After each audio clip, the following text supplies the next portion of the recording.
Salut à tous et bienvenue pour ce nouveau numéro du JTech. Le JTech, c'est chaque week-end toute l'actualité high-tech sur 01net TV.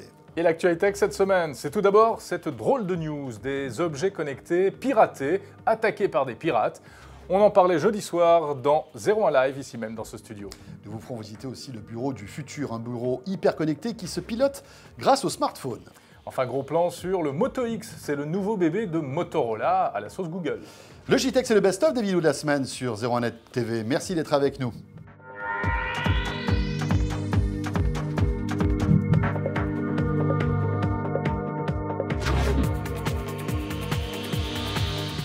Si vous avez suivi le CES sur 01net TV, vous avez vu tout ce qui a été annoncé, hein, Oui. des tas de choses nouvelles. Tiens, alors Aura, ce capteur de WeSings qui permet... On y était tous les trois. Oui, Ouais. de mieux dormir. Le bracelet June pour éviter les coups de soleil. On attend pour le mois de mars Mother de Raphaël Adjian, que tu vas nous décrire en 2 minutes. C'est très sympa. C'est une espèce de barbe à papa numérique connecté en fait à des petits tags que vous allez pouvoir mettre un peu partout, par exemple sur une Voilà, porte, derrière ou bien par exemple sur un porte-clés ou sur un smartphone, et vous allez pouvoir interagir en fait avec ces tags et avec ce Mother qui va analyser en fait l'action de ces tags. Par exemple, vous pouvez en coller un sur une machine à café, et en fait, comme il va détecter la vibration de la machine à café, il va comptabiliser un café, ce qui fait qu'à la fin du mois, vous saurez combien de cartouches de café vous avez consommé. Pas mal. Voilà, c'est l'un des exemples de Mother. Alors, t'as vu, je m'en suis bien sorti. T'as essayé de me piéger, mais je m'en suis sorti. Non, là, tu m'as épaté. Ouais. Alors, les objets connectés aussi, ce sont des choses un petit peu plus traditionnelles, comme par exemple les téléviseurs, qui, c'est des gros objets, mais qui sont connectés, qui sont aujourd'hui reliés à Internet, finalement, les téléviseurs chez nous. Ouais. Ou encore, pour certains, même le réfrigérateur. Certains réfrigérateurs, pas tellement encore en Europe, mais surtout en Asie, sont également connectés à Internet. Et alors, vous savez pas ce qui nous arrive? Non, mais alors écoute, j'ai peur. Qu'est-ce qui s'est passé? Il y a un frigo qui s'est transformé en zombie. Eh Non. bien, des pirates Presque. ont attaqué des objets connectés. Oh mon Dieu. Alors Eh en oui. fait, on s'est aperçu que, tout le monde connaît les botnets autour de cette table, donc ce sont tiens Eric, en 2 minutes, c'est quoi un botnet? Un botnet, c'est un réseau, en général plutôt de PC, en l'occurrence, plutôt d'ordinateurs qui ont été corrompus par un virus qui a été implanté par une mauvaise manip, en gros, d'un internaute. Ça arrive assez souvent, surtout sur des vieux systèmes d'exploitation, Ouais. on ne citera pas le nom. Et Donc donc, tu peux y aller. Hein. oui, c'est vrai. Bon, on va dire Windows XP, par exemple, Ah, qui est toujours oui. largement utilisé, Oui, mais c'est qui vrai. effectivement... C'est vrai. Et voilà, et donc un botnet, c'est tout simplement un réseau d'ordinateurs qui est contrôlé par un pirate et qui s'en sert pour faire diverses Pour envoyer choses. des mails, notamment, Envoyer notamment des du choses comme spam ça. ou alors faire du vol d'identité. Enfin bon, Ah ouais. c'est assez pratique qu'on ait un criminel d'avoir à sa merci comme ça des millions d'ordinateurs à travers le monde, parce qu'on peut l'utiliser comme puissance de calcul aussi, on peut en faire plein de choses. Voilà. Alors il y a une société d'antivirus qui s'appelle Proofpoint qui a découvert récemment que un botnet était constitué notamment d'objets connectés. Alors écoutez les explications de ce représentant de Proofpoint. L'un de nos chercheurs, à la veille de Noël, le 23 décembre, se concentrant Ok, sur là, on une a- campagne de spam à travers le monde, a pu détecter 450 000 adresses IP, envoyant donc ces fameux spams, dont 100 000 adresses IP provenaient d'objets dits connectés. Alors, qu'est-ce que c'est qu'un objet connecté? C'est par exemple un téléviseur, c'est par exemple une box TV, et en particulier ce fameux frigo, au moins un frigo qui a été détecté et qui a suscité l'intérêt de l'ensemble des médias. Alors, ce qui est fondamental, ce qui est important de comprendre, c'est qu'aujourd'hui, ces objets ne sont pas du tout sécurisés. Il est très facile de s'y introduire et d'envoyer des spams, mais imaginez simplement, lorsque ces attaques seront un peu plus évoluées et des prises de contrôle à distance de ces objets. En particulier, moi je pense à la voiture intelligente qui embarque une carte mère qui ressemble très fortement à celle d'un PC. Donc imaginez que l'on puisse prendre à distance le contrôle de cette voiture et au lieu de freiner, tout simplement accélérer. Bon, alors Eric, on a compris. Alors les frigos, il y a un frigo qui est piraté, c'est pas très très grave. Dans le pire des cas, je perds mes yaourts. Mais une voiture piratée, là, ça. Et quand on sait qu'aujourd'hui, il y a de plus en plus d'électronique et qu'une voiture, on le sait, sa destinée sera peut-être demain de nous conduire d'un point A à un point B sans qu'on puisse intervenir. Là, c'est un peu plus flippant quand même. Alors oui, c'est flippant. Bon, on sait déjà les chiffres, pour donner un petit chiffre, on estime qu'en 2020, il y aura 200 milliards d'objets connectés. Donc tout sera connecté. Donc évidemment, la voiture aussi. Alors la voiture, oui, c'est déjà été fait l'année dernière à la conférence de sécurité DEFCON, très connue. On a vu une démonstration d'une voiture piratée. En fait, il suffit d'avoir En fait, c'était une voiture auquel le pirate avait eu accès. Il a fallu qu'il traficote un peu, mais ça lui a pris, on va dire, une demi-journée pour bien le faire. Ah oui. Mais il avait avec son PC derrière le contrôle intégral de tout ce qu'on pouvait faire. Et donc il pouvait freiner, lancer, allumer, klaxon, etc., etc. Une fois que ces voitures seront effectivement connectées à Internet, ce sera encore plus dangereux, puisqu'évidemment, on pourra y accéder à distance. Parce que là, il fallait que ce soit dans la voiture. Demain, ce sera différent. Je trouve que ça calme un peu le débat des objets connectés, parce que c'est vrai qu'on se dit, bon, les objets connectés, on le sait, vont bouleverser notre vie. Mais voilà, maintenant, le fait qu'on puisse hacker, peut-être pirater demain ces objets, c'est peut-être pas un sujet à prendre à la légère. Hein.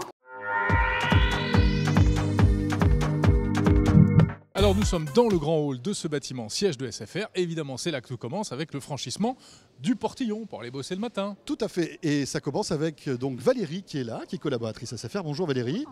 Petite visite guidée donc de ce campus SFR avec Valérie. Alors, vous arrivez le matin, vous voulez rentrer pour aller rejoindre votre bureau. Comment ça marche? Comment ça marche? Je badge. Et je badge avec mon téléphone allons-y. mobile. Alors on y va, c'est parti.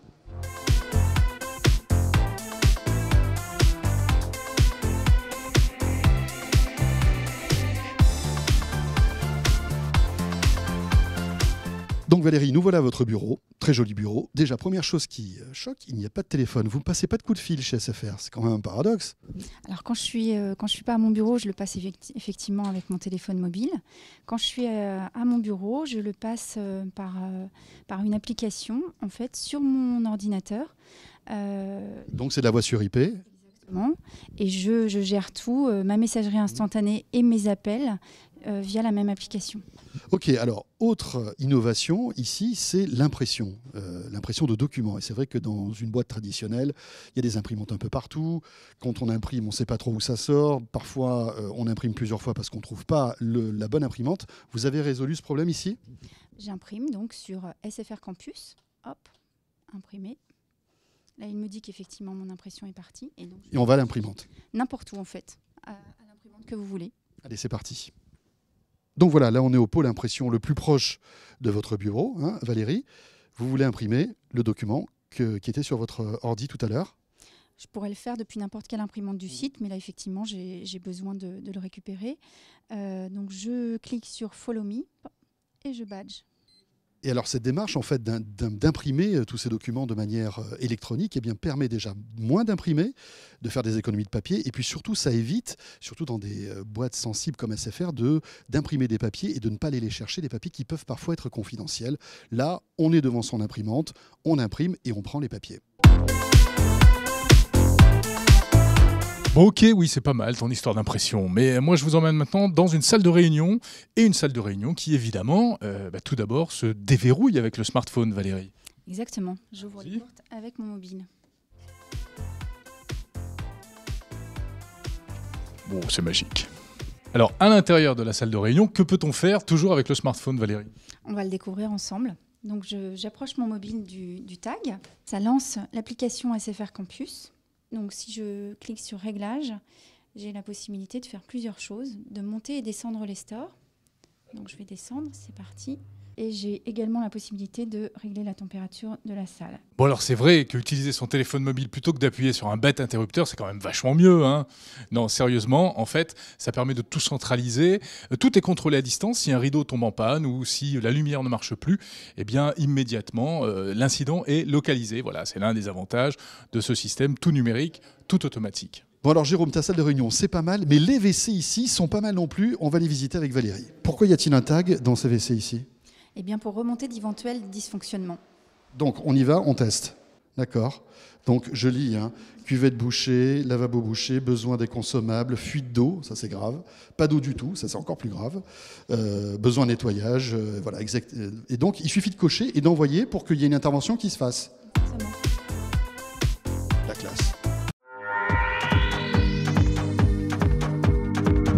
Et donc c'est le deuxième téléphone Motorola by Google, voilà. Hein, puisque rappelons-le, tu l'as dit, Google a racheté Motorola il y a quelques années de cela. C'est pour ça que c'est du lourd, parce que c'est rare. Et oui, c'est rare. Alors, comment se différencie-t-il du Moto G dont on avait vanté les mérites il y a quelques semaines de cela? Eh bien, c'est un téléphone qui est un petit peu plus moyen de gamme, on va dire. Donc un peu plus que le Moto G. Voilà, le prix d'ailleurs s'en ressent. Hein. Le Moto G, rappelle-toi, on était dans les 170-200 euros. Là, on est à 429 euros. C'est un téléphone, évidemment, qui est plus haut de gamme. spam qui existe en 2 couleurs, noir Ouais. ou blanc. Alors c'est un peu dommage parce qu'il est sorti aux États-Unis il y a plusieurs mois. Oui. Et aux États-Unis, eh bien, nos camarades américains ont de la chance, ils peuvent le configurer sur mesure sur le site de Motorola, choisir les couleurs, etc. Et en France, non. Ouais. Alors c'est génial parce que sur le site de Motorola, tu peux vraiment tout changer. Il y a des Ouais. millions de combinaisons possibles. C'est très sympa. Voilà. Mais pas en France, alors pas pourquoi en France. Alors pourquoi? Parce que je pense que c'est une question de logistique. Bah oui. Motorola n'a pas véritablement tout prévu pour qu'on puisse le personnaliser et surtout le recevoir très très vite. Mais d'après les bruits qui circulent, ça devrait arriver assez rapidement. Donc pour l'instant, il existe en 2 Espérons. couleurs, on le disait, en noir ou en blanc. Alors côté hardware, ce smartphone est vraiment dans la moyenne. Oui. Rien d'extraordinaire, si ce n'est la 4G, bon, qui est quand même pas disponible sur tous les smartphones, donc il faut le signaler. Voilà. Alors il a une très très bonne prise en main en revanche. C'est un petit téléphone avec un grand écran. C'est ça le paradoxe. Ça c'est bien. Et un écran de 4,7 pouces et il tient vraiment très très bien dans la main. On peut très facilement écrire un SMS avec le pouce d'une main, c'est très facile. Bref, très bon Avec point le nez, non? pour ce Moto X si tu veux. Et puis la batterie aussi qui est assez importante, elle fait 2200 mAh et on sait qu'aujourd'hui, pour un smartphone, l'autonomie est capitale. Et nous l'avons testé, l'autonomie. Stéphanie Molinier du 01 Lab. Le Moto X affiche d'excellentes performances, avec plus de 20 heures en appel et autour de 9 heures, que ce soit en surf 4G ou en lecture vidéo. Le seul bémol, c'est que la batterie n'est pas amovible, donc en cas de défaillance, il sera extrêmement difficile de la changer. Voilà, c'est la fin de ce JTech. Retrouvez l'intégralité de ces vidéos et bien d'autres sur 01net.tv. Ne ratez pas notre nouveau rendez-vous live chaque jeudi de 18h à 18h30 sur 01net.com. Le 01 Live Hebdo, on débriefe ensemble toute l'actualité de la semaine. Et puis surtout, n'hésitez pas à nous rejoindre sur les réseaux sociaux, Google+, Facebook et Twitter. On revient dès lundi avec la vidéo quotidienne. On revient jeudi prochain pour le 01 Live Hebdo. Et on revient samedi pour le JTech. À très vite. Salut à tous.